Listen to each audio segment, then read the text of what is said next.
Madison Square Garden. That's crazy. Is that have you played that venue before? Yeah, one other time. Okay. I forget when. 2015, I played it. So now back, and hopefully just as good, if not better, than the last time. How does it feel? Because there's like almost 21,000 seats.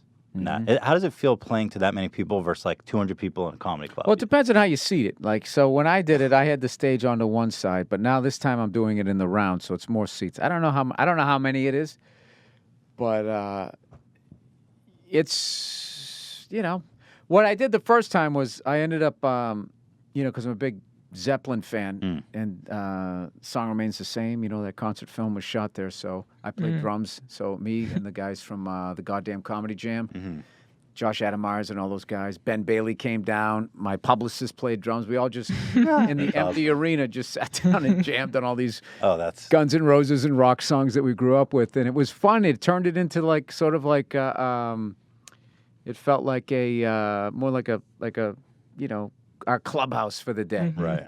And nice clubhouse. Yeah, you went in, you made a lot of noise, and then it didn't seem as crazy.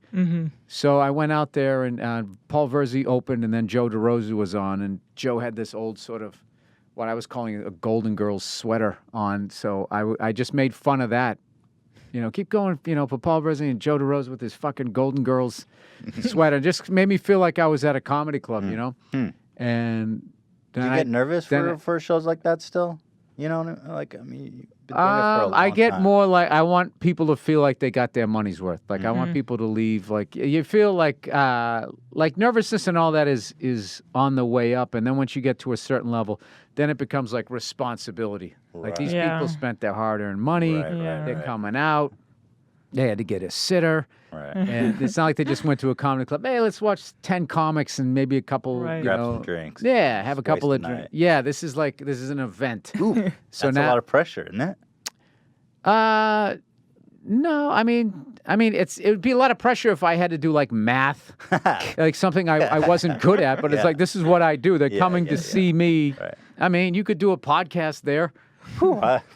No, you'd be fine. Well, I guess you're not in front of a crowd, but whatever. You know what I mean? If you went to whatever Comic-Con of podcasting, would you be nervous? Yes.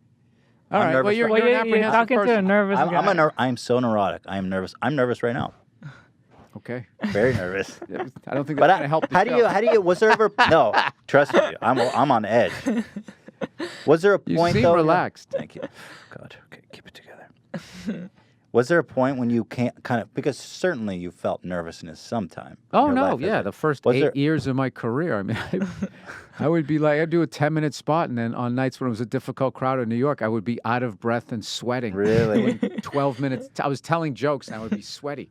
Oh, so yeah, no. I had all these rituals. I had this ritual for years where before I went on stage, I would untie and then retie my shoes because I was worried.